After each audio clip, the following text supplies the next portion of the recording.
The Tuesday you have a quiz due, quiz 2.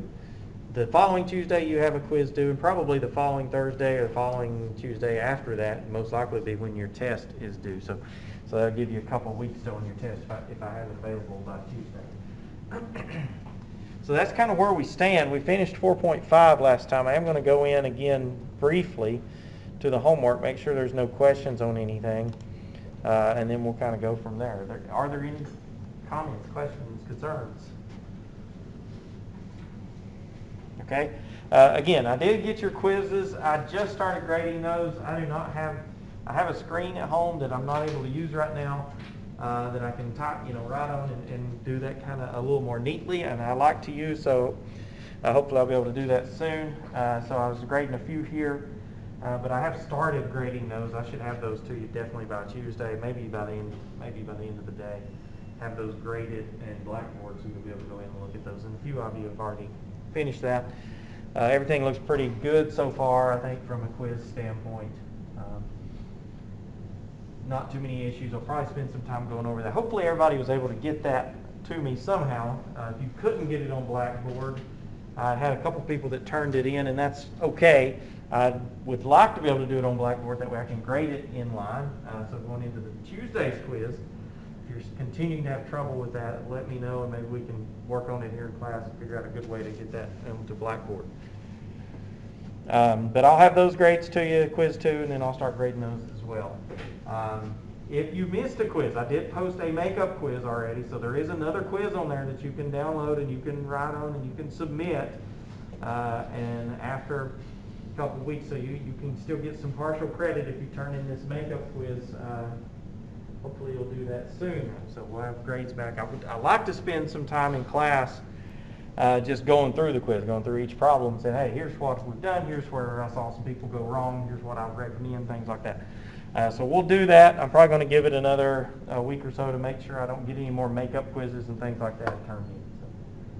So, any questions?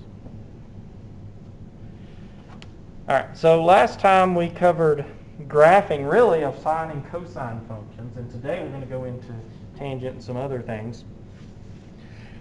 Just kind of quickly though, let's kind of take a peek here. We got 18 questions from the homework. Is there any of these that you've even started looking at, or any that you want to look at kind of quickly in here? Any questions on any of these, or just pick one at random? It doesn't matter. Go over number 5. Number 5.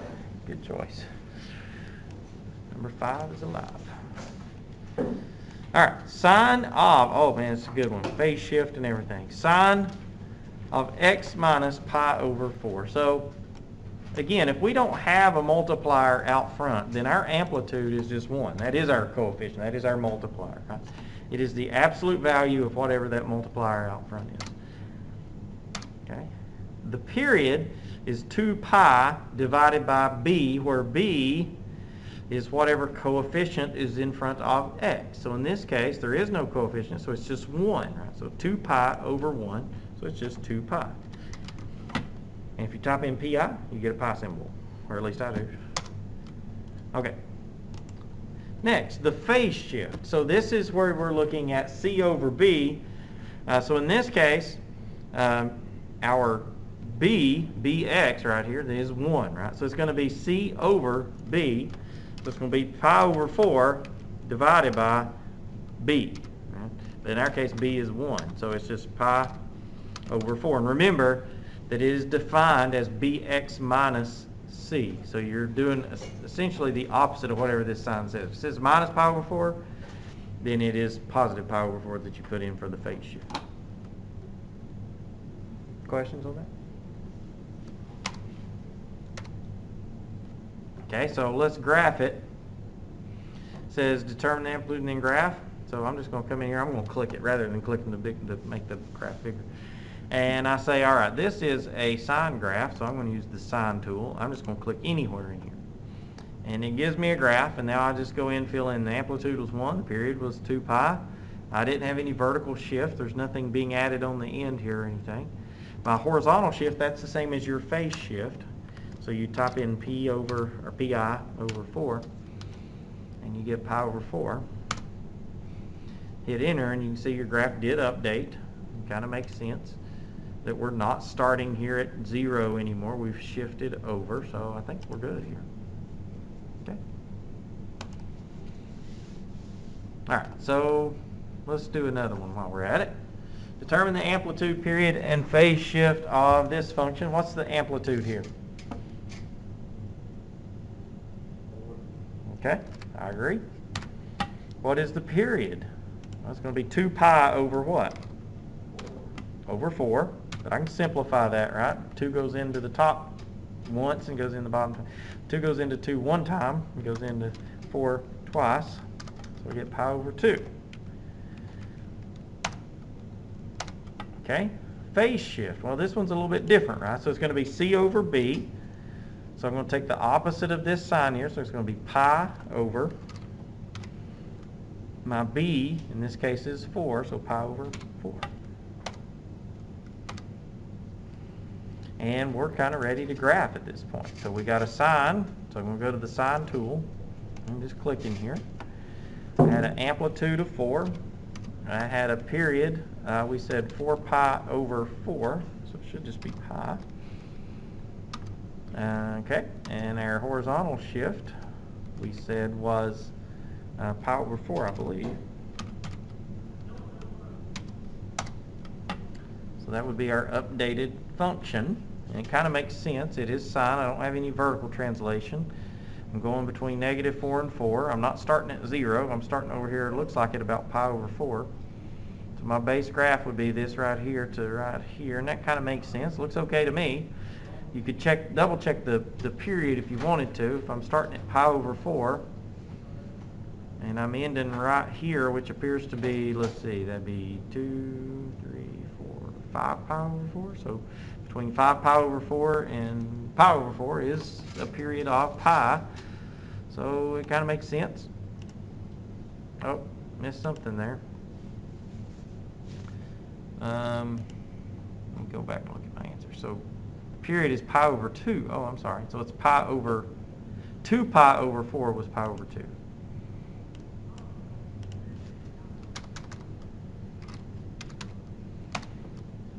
There.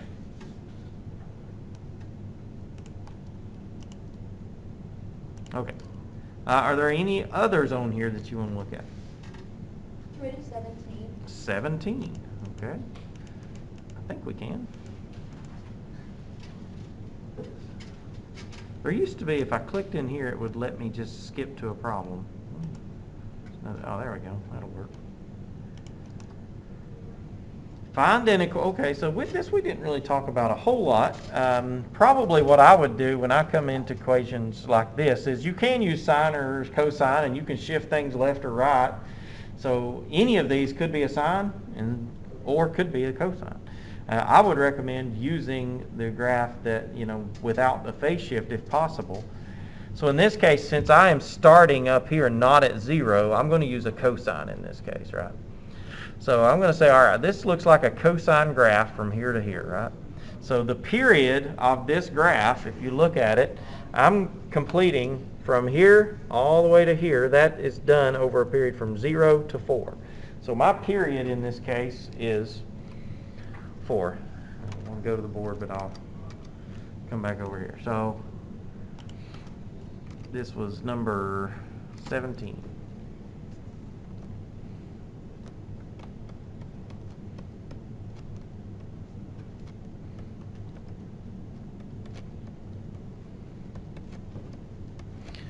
Okay, so that's good to know. What's my amplitude? It looks like it is probably 2, right? So 1, 2, 3. So right. So I'm going from 0 to 2 or 0 to -2. So yeah, the amplitude is 2. It's really just that distance from your center line. So my amplitude is 2. I haven't shifted up or down, doesn't look like. I am kind of centered about the x-axis, so there's no vertical shift. And I'm going to say there's no phase shift either, because I'm not trying to do that unless I just have to. So that gives me some information. First off, I should know that my amplitude, that is really just, in this case, that's going to be my A, because I'm not flipped around the x-axis, because I am starting in the positive direction here. So I'm not flipped, so it's not going to be negative 2, it's just going to be 2 for A. Right? My period is 4. Well, I know that my period is 2 pi over B, so that has to equal 4. So I can determine what B is by looking at that equation. Well, if I multiply both sides by B, we get 2 pi equals 4 times B.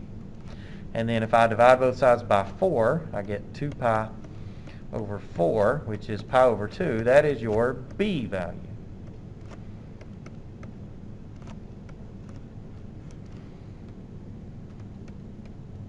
So we know A and B, there is no vertical shift or phase shift, so there's no C, there's no D. So I can just plug that into kind of my A cosine BX here. I can say, well, A we said was 2, so it'd be, now, keep in mind here, it's not, you don't start with this, but I'll show you how not to do it. If you type in 2 for A, and then you come in here and say, all right, this we said was a cosine function. We said B was pi over 2 x, right? That's going to be incorrect, I think, because it says type an equation. So you need to come at the beginning and say y equals 2 cosine pi over 2x. That's a good question. I didn't realize we hadn't covered that. So let's maybe take a look at another one of these. This one's kind of interesting, looks okay too. This figure shows the depth of the water at the end of a boat dock. The depth is 9 feet at low tide, 19 feet at high tide, et cetera, et cetera.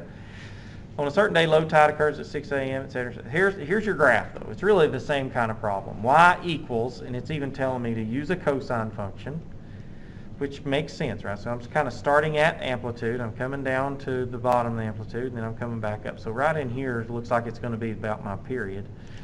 So let's see if I can zoom in on that a little bit. So my period of my graph is at about 12, looks like. So let's come in here. Same thing we did last time. Period is about 12. So that tells me that 2 pi over B is going to be equal to 12. So I can come in here and multiply both sides by B, or I can just really say that's 2 pi over 12 equals B. So I can keep going with that and say, well, cancel the 2 here. 2 goes into 2 one time, so pi over 6, that is your B value. Is there a question on that? I went through that quickly, but same as the last problem.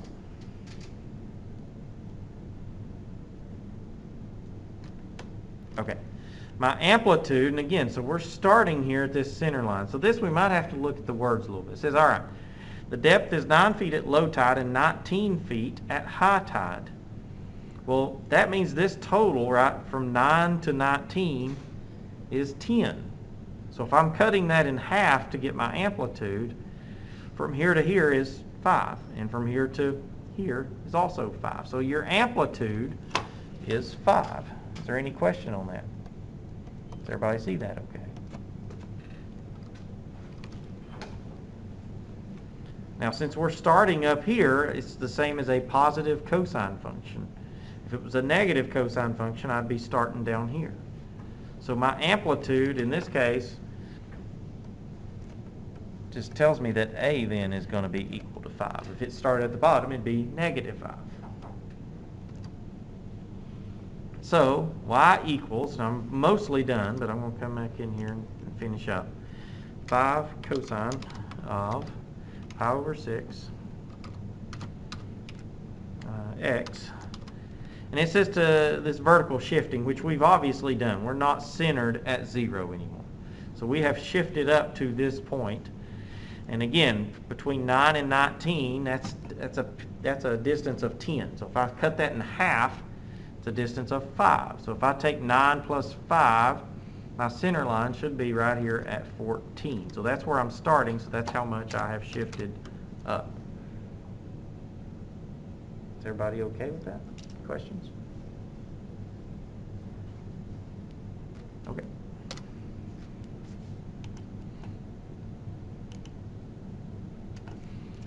was the last one in the section. Take a peek here. I'll let you guys tell me. What kind of equation do you think this is going to be? Sine or a cosine? Have a vote for cosine? I would go with sine, right? Anytime I'm starting, so if I go to 0 and I'm starting on that center line, then I'm going to say sine. If I'm starting up here or down here, I would say cosine. So if I'm starting here, I'm going to say it is a sine function. Does that make sense? Okay.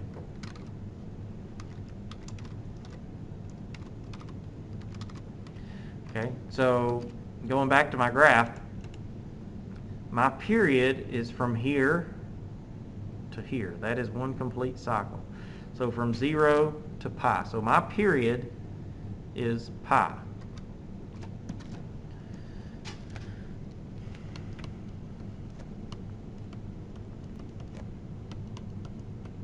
So that tells me that 2 pi over b equals pi, which also tells me that 2 pi over pi equals b, which is 2 now. And I'm kind of half skipping a step there, but not really, right? If I multiply both sides by b and then divide both sides by pi, I get the same answers. It's really just taking 2 pi and bringing it over top of this. Okay, so I have b equals 2, so I'm close.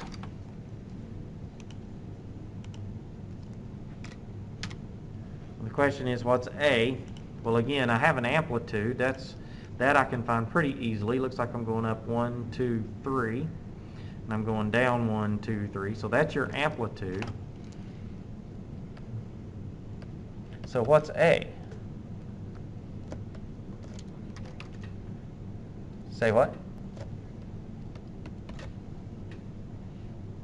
Heard somebody. What's your a? In this case, it's going to be negative 3, right? Because I'm not starting like the traditional sine graph that comes up and then goes down. I'm actually starting in the negative. So I've essentially taken the regular sine graph and flipped it. So my a is actually going to be negative 3. Now my amplitude's still positive 3 because your amplitude is the absolute value of that.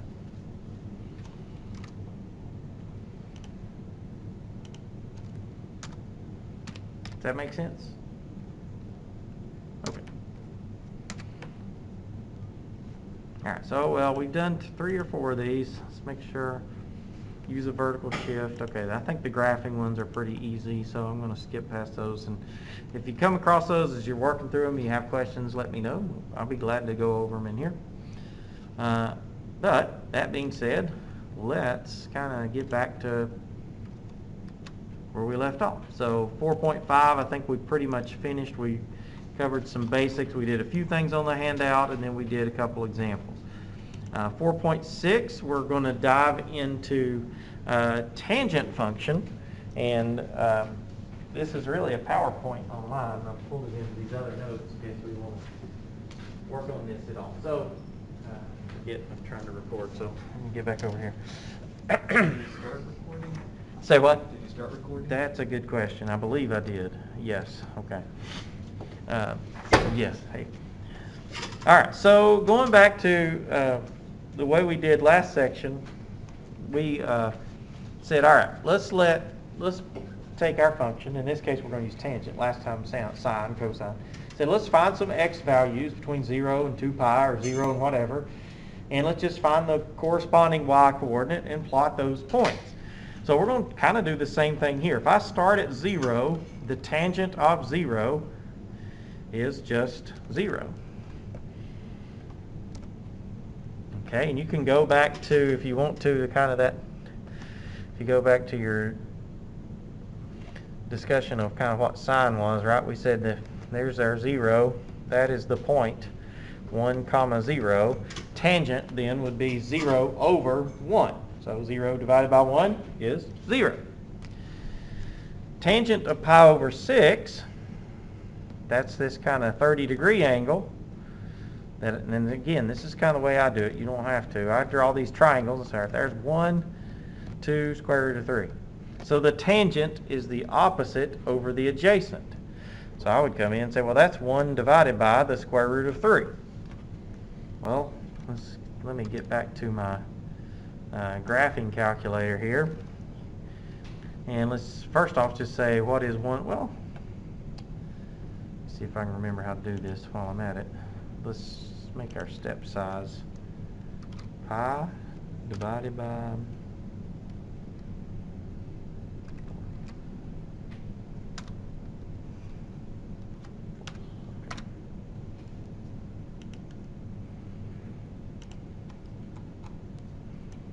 okay. So we started with the point 0, 0. Now we are at the point pi divided by 6, comma, and we're saying it is 1 over the square root of 3. So I'll even just type that in here, 1 divided by square root of 3. Okay, so there's our point. That's where it's at. You could find a decimal answer for that if you wanted to, 1 divided by square root of 3. And it is 0.577, right? So over here you can kind of see we did that. All right, here's pi over 6, we're at 0.577. If I plug in pi over 4, then remember that's this triangle.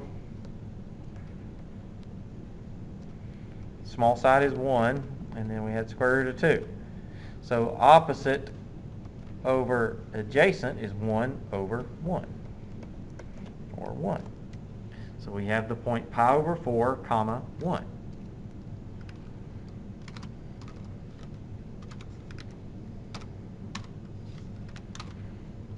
Okay. And we'll keep going with that. Pi over 3, that's our 60-degree triangle. 1, square root of 3, 2.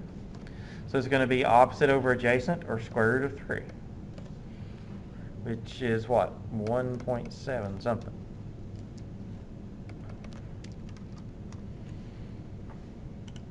So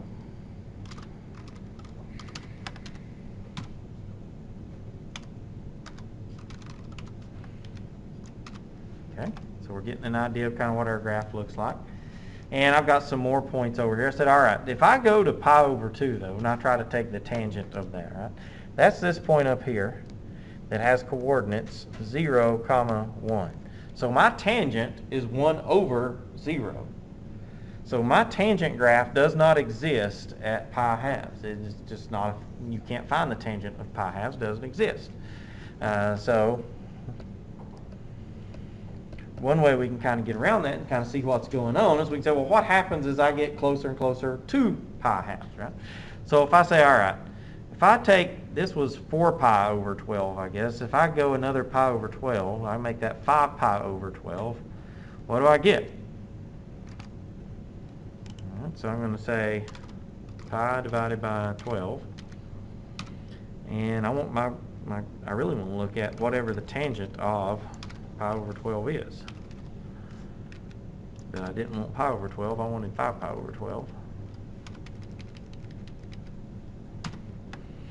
And it's up here. And you can find that value, maybe.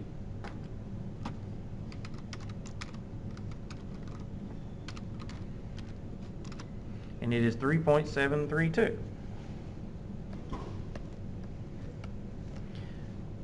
And you could keep going with that. I could say, well, 89 pi over 180. So that's pretty, 90 pi over 180 would be pi over 2. So I'm going to just scoot 1 back from that. So let's plug that in.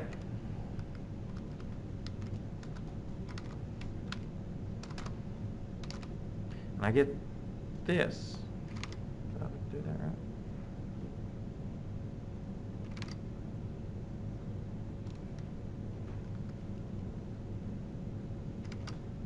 Oh, it's over 180, not 90.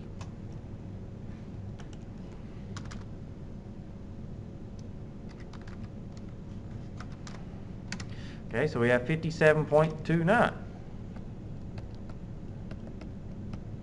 And you could really just keep going with that, right? If I plug in numbers that are close to 1/2, let's just say, I don't know, 20,000.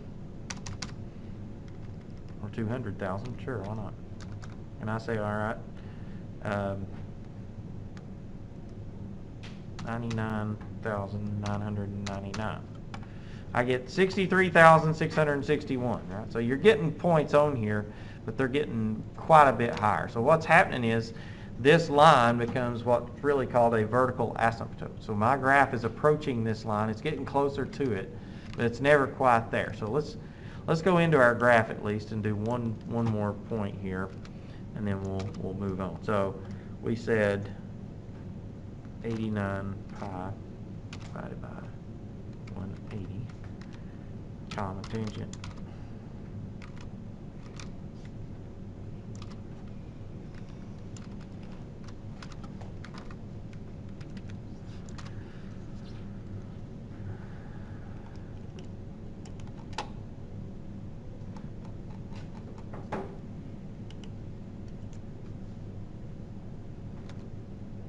I feel like that's not showing up for some reason.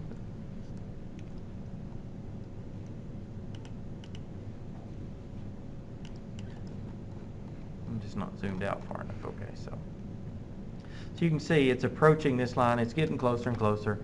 So that is what happens. Your graph does have a vertical asymptote at x equals pi halves. And you could come in here and you could graph your tangent function.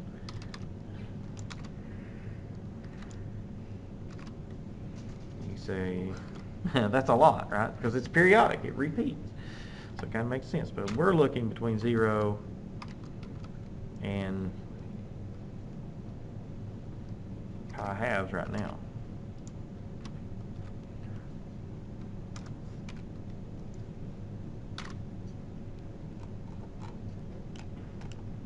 All right, so that's kind of what happens between 0 and pi halves. Now, if I wanted to go the opposite direction, I could kind of do that too. If you remember correctly, we said tangent had a period of pi. So the first thing you could do is I could start coming in and plugging in these points on the left-hand side. I could say, all right, I could go to negative pi over 6. I could go to negative pi thirds, negative pi over 4, negative 5 pi 12, all those kind of points. But what it really leads me to is this. Between negative pi halves and pi halves, I have really one period of this tangent function. And again, we talked a little bit about what tangent was. We said it had a period of pi, not 2 pi, but pi, because of the way it repeats, and you have negative over negative. So it's kind of the same thing. We said it was an odd function. So that means I can rotate it around the, if I take this graph, and I flip what we already know around the y-axis, and then take that and flip it around the x-axis, which is the same as flipping around the diagonal, then you've got really a graph that is reflected about the center point there, the diagonal. Okay. So, in general though, when we're talking about tangent graphs, one, it has a period of pi, so it repeats every pi. Now it looks weird because it's not starting at 0. But from negative pi halves to positive pi halves, that is a total distance of pi. After that, it's going to completely repeat. It is an odd function. It has symmetry with the origin. X-intercept occurs halfway between your two vertical asymptotes. So it's always going to cross your center line, or that x-axis in this case, between those asymptotes. Now, halfway between this center point and our asymptotes, my graph for tangent is going to be up here at 1 for tangent, or at amplitude if it's got an a value out front, kind of like the sine graph. Right, so if this was, say, 2 times tangent x, instead of being at 1, I would obviously be at 2. I'd still be at 0 here, and down here I'd be at negative 2. So it kind of makes it a little more steep in that case. Okay. So we're going to kind of do the same thing we did last time to graph these. We're going to look at kind of our amplitude. We're going to look at kind of what our periods are and all that kind of stuff. So I'm going to start, and I'm not going to worry, first off, I'm not going to worry too much about this, at least to start. We may come back to that. But it's really a matter of finding what our 5 points are. So in sine graph and cosine, we say, all right, it could be 0 up to our period, and we can divide that in half and divide that in half. For this one, it's a little bit different. We have 5 points, and if we haven't shifted left or right, then all of our graphs are going to cross at our center line. So in this case, I haven't shifted left or right, There's nothing being added or subtracted in here. And I haven't shifted up or down, so I should cross at this point. Okay. Now I'm going to calculate, all right, if I have 1 point here, and I go out 1, 2, this I'm going to make my vertical asymptote.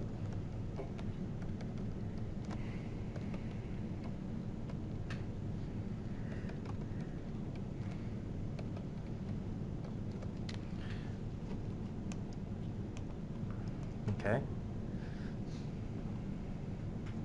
Next thing I'm going to do, I'm going to say, all right, at this point, this is a tangent graph. I'm going to be at whatever my amplitude is, in this case 3. So I'm going to go up 1, 2, 3.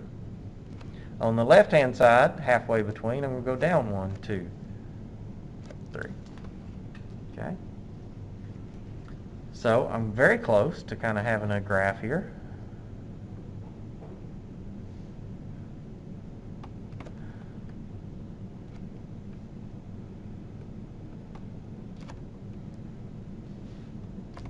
So there's kind of a rough sketch of what our graph's going to look like. Now the question is, we don't have this labeled yet. I can come in here and say, well, that's 1, 2, 3, 4. That's okay. -1, -2, -3, -4, -5. So the real question is, all right, what's the period? Well, the period, instead of being 2 pi for a tangent graph, it is pi. So in our case, our amplitude, and I'm going to put that in quotes. It's not really an amplitude because I go higher than that and I go lower than that, but that's kind of our halfway point.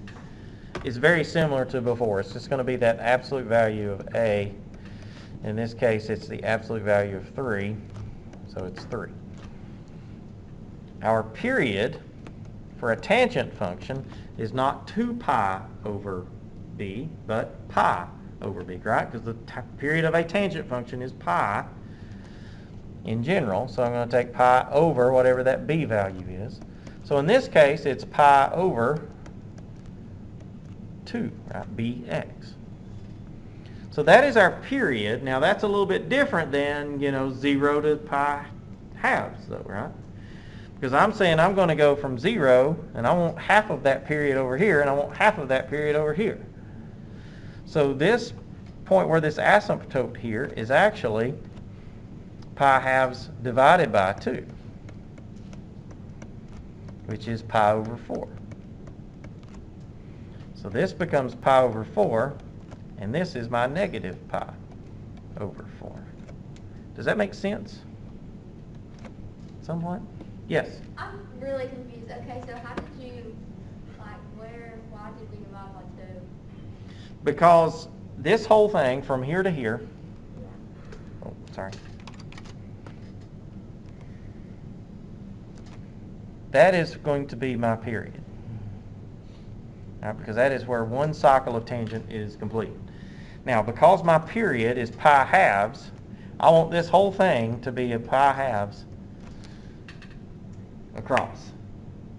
But I'm splitting it down the middle and saying that's 0. So I want half of that over here and half on the other side. So if I take half of pi halves, I get pi fourths. Does that help at all? Yeah. Okay. So then the point between 0 and pi fourths, that's half of that then, would be pi over 8. So that makes this negative pi over 8. Now, could you do this like last section? Sure. You could say, all right, my graph, if I start here, is going to be at negative pi over 4, and then you could just, or really, you could take that pi halves and do this. Well, it's pi halves divided by 4. Remember last time we did that, we said that's how wide each interval is between our 5 points. So that's the same as pi over 8. So if we start at 0, then each of these intervals, so pi over 8, 2 pi over 8, negative pi over 8, negative 2 pi over 8. Each of those intervals is a pi over 8 distance. And that's kind of like last section where we took our whatever our period was and just divided it by 4 and said all our intervals between those 5 points is that. So that's another way you can kind of set that up as well. And then you could keep going with that, right? So this is pi over 8, 2 pi over 8, 3 pi over 8, 4 pi over 8, which is, I guess, pi halves, 5 pi over 8,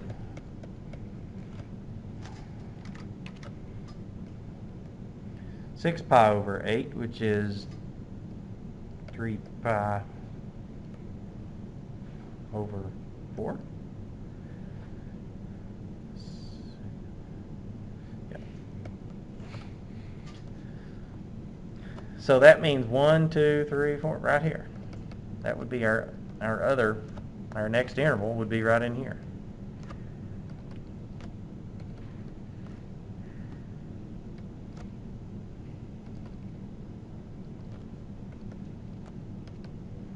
Okay, so you can graph multiple periods of this, and we could do that if we wanted that to say, we're saying that ends at 3 pi over 4, so let's see what that looks like.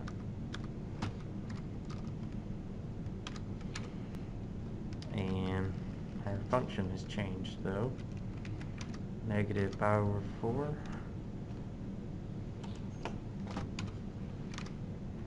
And we're saying 3 tangent of 2x.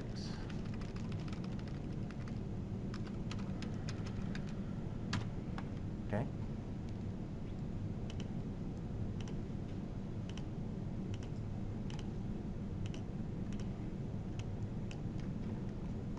Okay. So I know that looks confusing, and this is kind of like the last section. Graphing these by hand, it's a little tedious. You start doing it online, it's going to be much easier. I don't have you do too many tangents. I've done this as a bonus problem before where I have you graph a tangent or a cotangent or something by hand. But most of this I will do online. So the next one is a little bit kind of tricky. It's kind of like the last section though. We have a phase shift. I don't make you typically graph by hand. But it's really the same thing as graphing a tangent function. You're just shifting it left or right. And it's really the same as last time, where this value is going to be added or subtracted depending on what it says here. So, okay. So in this case, what do you think we're doing with our phase shift here? 2 full periods of tangent of x minus pi halves. This pi halves is our c value here. Okay.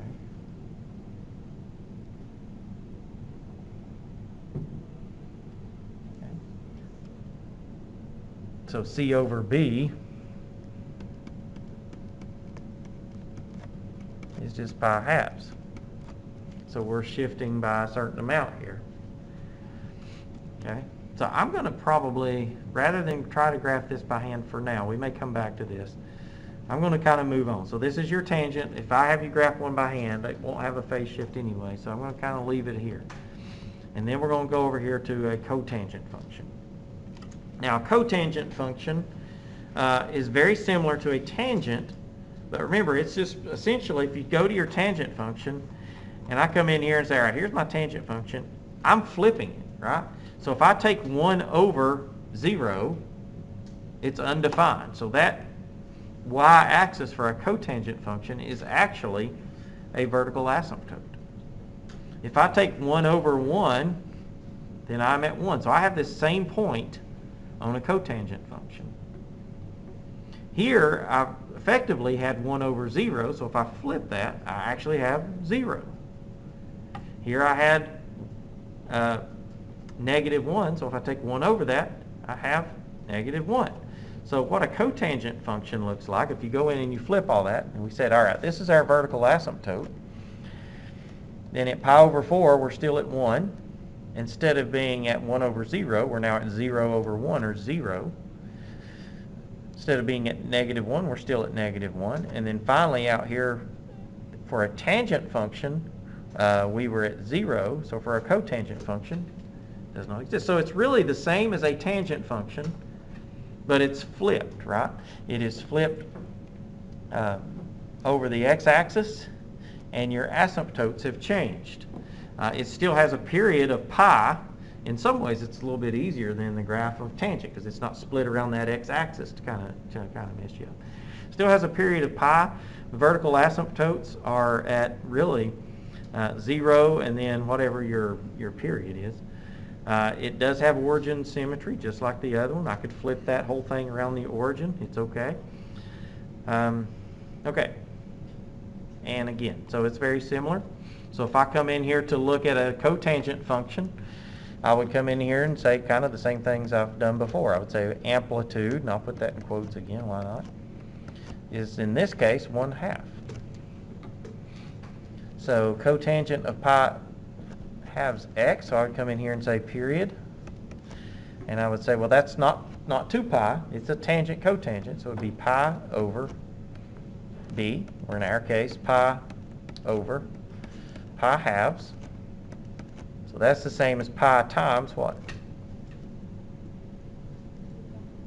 2 pi, or, yeah, 2 over pi, right? All right, so multiply by the reciprocal. So pi's cancel, you end up with 2. Okay. So for this one, I would come in here and say, all right, this x-axis, I haven't shifted left or right, so this is a vertical asymptote. And then I'm going to go 1, 2, 3, 4. That gives me 5 points here. This should be my other vertical asymptote. And it should be at 2. So if that's 2, that makes this 1. So that makes this 1/2. So that would be 3/2. Or you could do what we've kind of said. Well, this take 2 divided by 4. We get 1/2. That is each interval. That's the width of each interval here. All right. So 1/2, 2/2, 3/2, 4/2. Okay, and from here it's really just the same as before. We say, all right, halfway between here, right here we're going to cross 0. Right here we're going to be up at whatever our amplitude is, so it is at 1/2. So I'll actually make this 1/2. Make this 1, 3/2, 2, 4/2, 5/2. Negative 1/2, negative 1, negative 3/2, negative 2, negative 5/2, etc. So that makes this point also on my graph.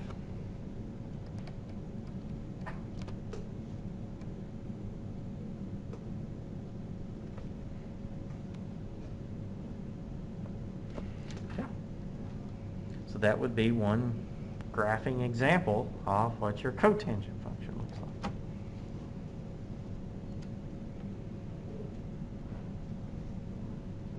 Questions on that? Okay. So let's do this, and then we've got, I think, one more slide. So we'll come to that. That's different, but we'll come back to that here at the end. Let's look at the homework. Let's just kind of make sure we can do this from a homework standpoint. And then we'll come back to the last slide here.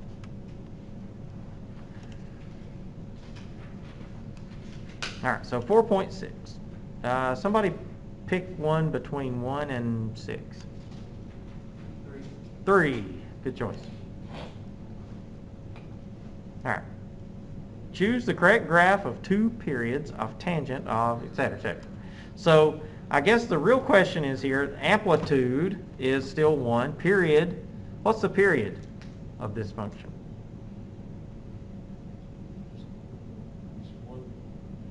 Close. It is pi. It's pi over 1, so it is pi.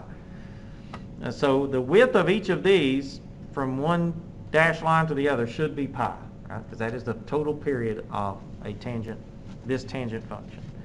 I do have a phase shift, so we'll have to think about that. Our amplitude is still 1. So as we come in, I guess the first thing I would say, since I don't have negative tangent function, it can't be this one and it can't be this one, right? Because they are not shaped correctly. A tangent function, if you remember correctly, is negative, crosses 0, and then comes up. Right? So these two are not shaped correctly. It is not. It could be a cotangent function, or it could be a negative tangent function. So it has to be C or D. So I guess the real question is, which one has the correct phase shift and period? So let's kind of try to zoom in a little bit here. Maybe we'll do it the other way too. So. Okay, so this one, I guess the real problem is it looks like if I come up here, I'm centered about right in here. This one, if you come up, looks like it is switching kind of directions at the x-axis, which is what I would expect. So I'm going to go ahead and say it's D, but let's double check some stuff too while we're at it. From negative 2 pi over 5, looks to be an asymptote, to 3 pi over 5. Now we said our period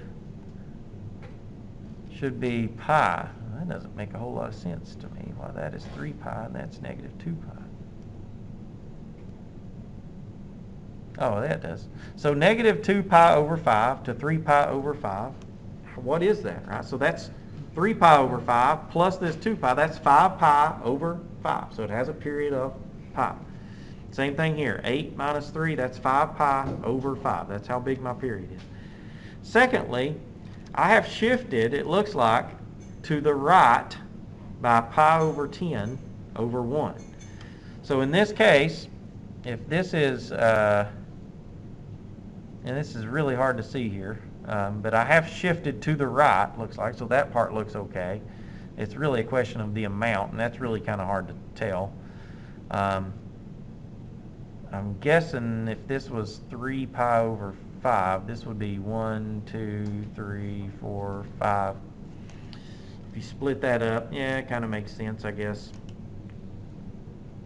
And again, on this one, the big problem is we're kind of crossing. It might be shifted correctly, but this should be down here on the x-axis because I haven't shifted up or down any.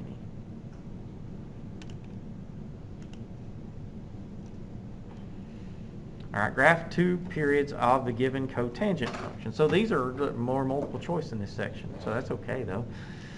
All right, y equals 1/4 cotangent 3x. So we have 3 graphs here. Which ones look like they could be cotangent functions?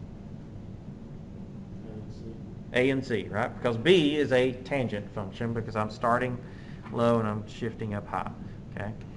So it's got to be A or C. The question then is, again, I'm not shifting up or down, so I should be crossing. I should be basically halfway when I hit this axis. So in these cases, it looks like it's a little bit higher. So it looks like they've been shifted up. So it's got to be A.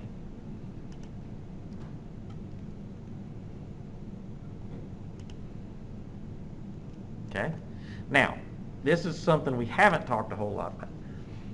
When you have that negative sign, essentially I'm taking all my y values that are positive and I'm making them negative. I'm taking all my negative y values and making them positive. So the effect of that is flipping it over your horizontal or x-axis in this case.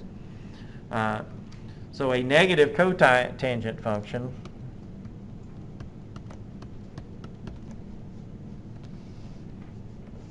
instead of, kind of looking like that, I'm going to flip everything. So it's going to come across and it's going to look more like a tangent function. And I probably, in fact, let me draw this a little more correctly.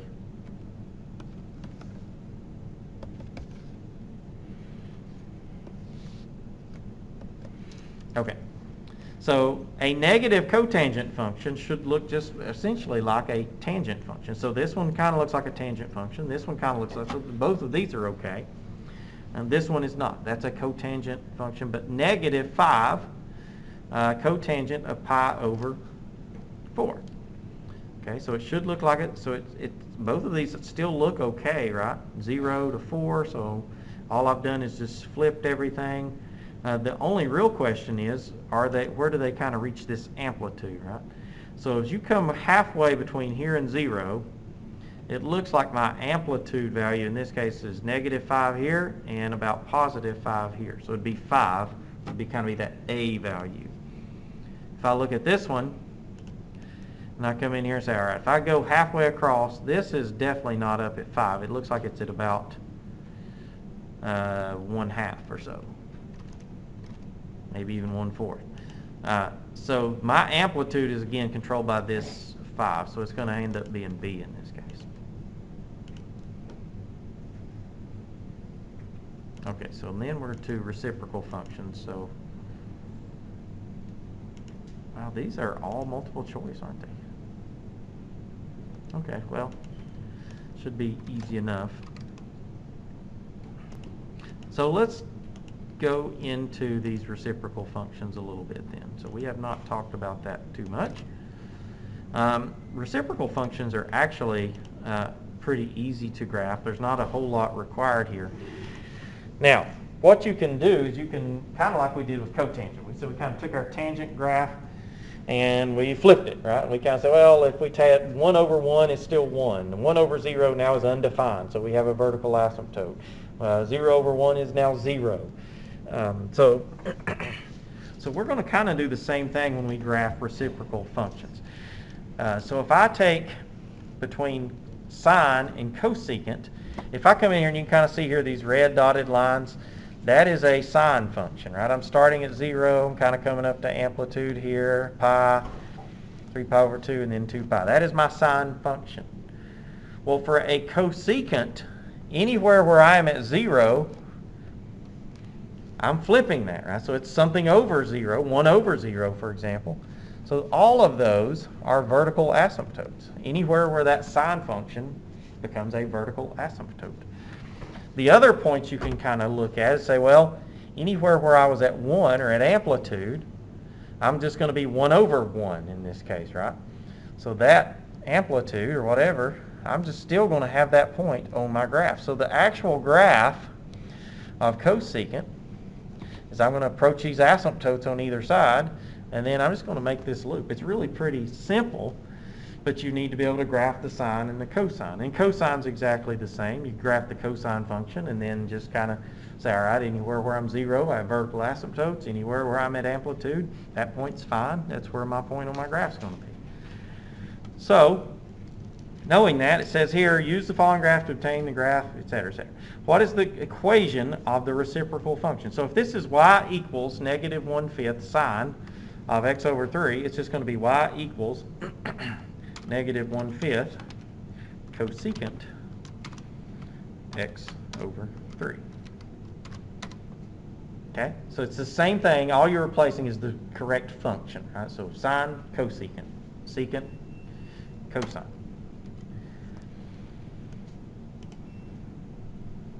Okay, so now which one's correct? So the first thing I would look at is say, all right, the blue graphs have to match up, right? Because that is my given function. So this one, the blue graph does not match up. This one, the blue graph does not match up.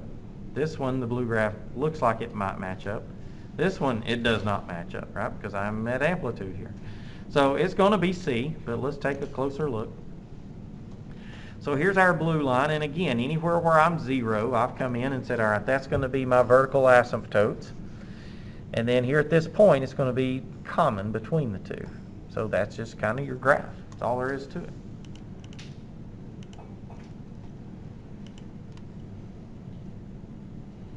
Okay, so what is your equation for your reciprocal function in this one? If you can see that. Can you see that? What do you think the equation for the reciprocal function would be? Y equals 1/6 cosecant 4 pi x. Close. Secant, right? Cosine and secant are reciprocals. So 4 pi x.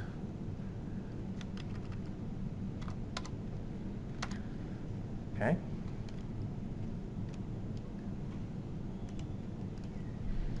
All right, so now graph. So it's kind of like before. We're going to come in and say, all right, I am at about 0 point whatever here, and I've kind of got this graph. So let's make sure this one's okay. This one is not, right, because it's starting down here on the y-axis. This one also is not, because I'm right at 0, 0 here, and this one also is not. So it's got to be A.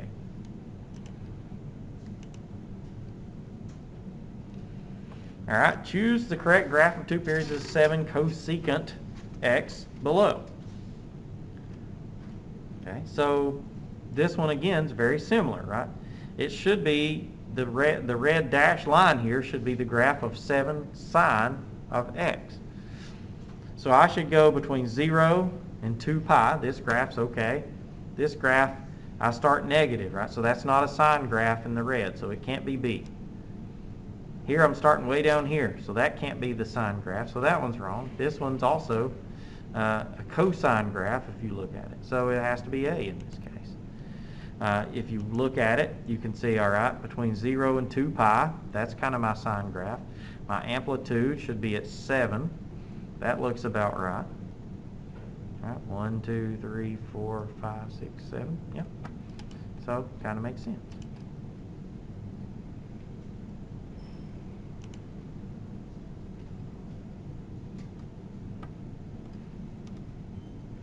All right, graph 2 periods of the given cosecant. Now this is the only one that's maybe a little bit different because it's not sketching that reciprocal function in there for you. So I guess the first question is, are there any of these that you think you can rule out as a cosecant function?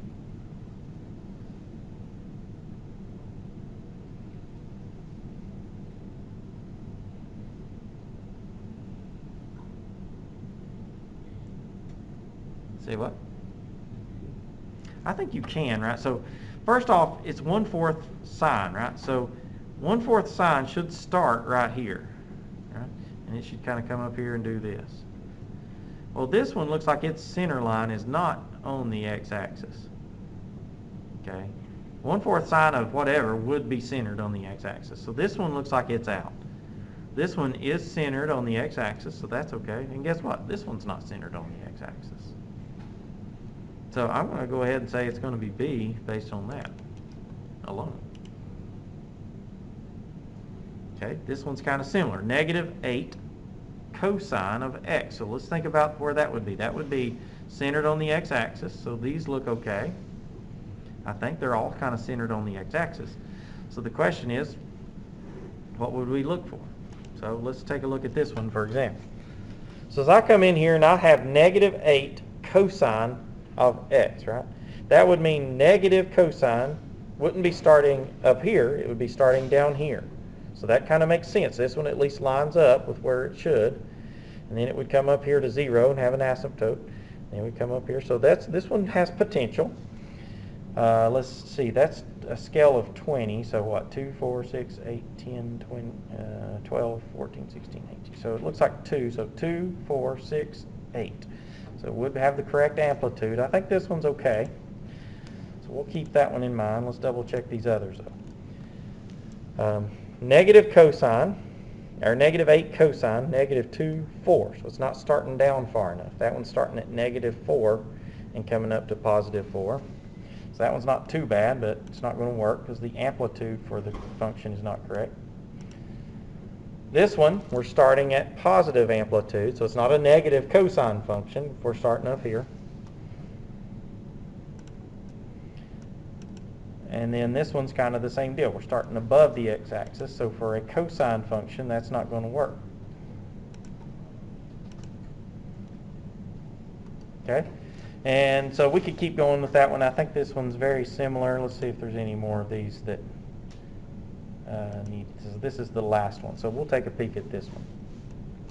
-4 cosecant of pi halves x, so this should correspond to a -4 sine pi halves x. So a negative sine function should start at 0 and should go down. So it's not this one, it's not this one. It has to be either this one or maybe this one, but I'm not starting at 0 in this one, so it has to be C.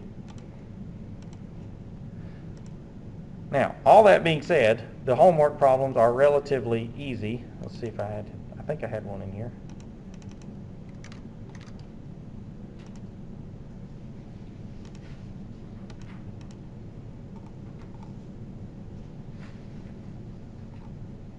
Yes, okay. So let's just take a peek, kind of just drawing these by hand.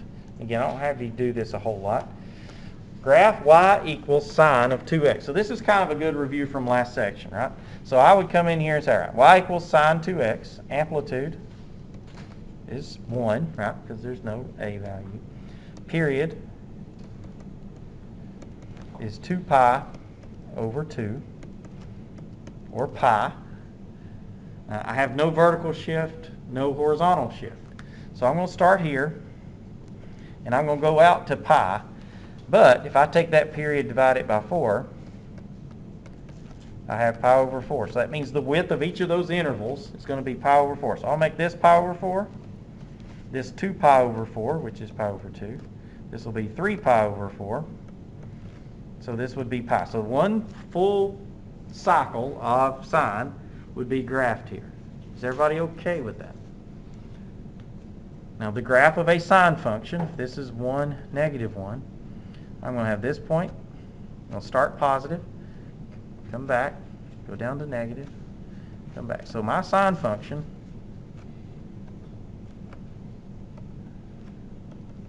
is going to kind of look like this.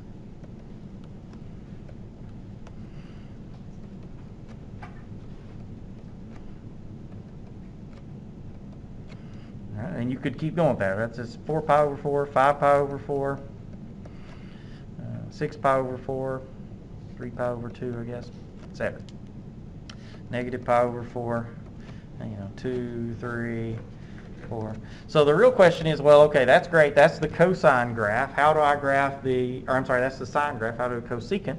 Well, just like I said, you come everywhere where you have these 0 points. Those are vertical asymptotes.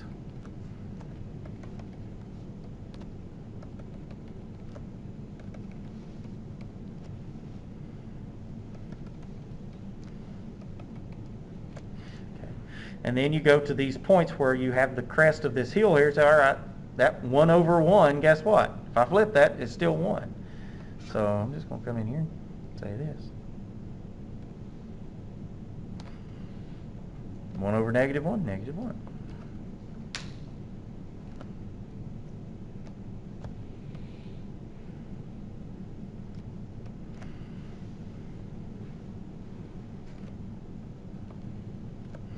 Okay, so any question on that one? Okay, so let's take a look at one more. Graph y equals 2 times secant 2x. Well, again, I'm going to kind of come in here and say, let's figure out, well, what does y equals 2 cosine 2x look like? Well, the amplitude is 2, so I'm going to go ahead and say 1, 2, -1, -2, 3, -4. Okay, it is positive, and it is a cosine function that's not shifted up or down, so I'm going to start, that's going to be the first point I'm going to start with for my cosine function. The period is going to be 2 pi over this b value, this 2 value, so it'll be pi. Okay. So if that's pi, this would be pi halves. This would be pi over 4. So this would be 3 pi over 4, etc., etc. 5 pi over 4, 6 pi over 4, which is 3 pi halves, 7 pi over 4. Okay. And so I'm going to stop here at pi, because that's my period. So my 5 points for my cosine function at amplitude are going to look like this. Those are your 5 points. So it's roughly going to kind of have that shape. And I'll come in and sketch these all out.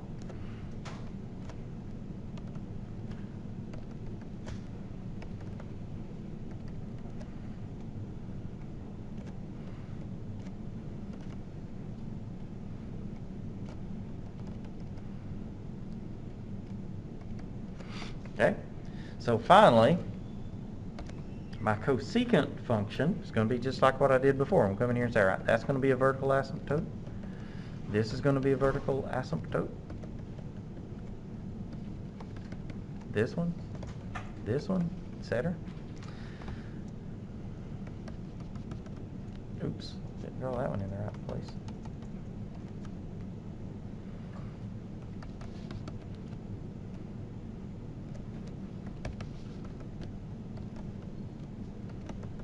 Okay, so kind of messy, but that's okay. Let's come in here.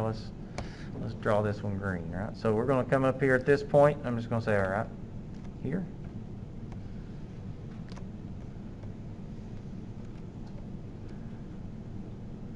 Here.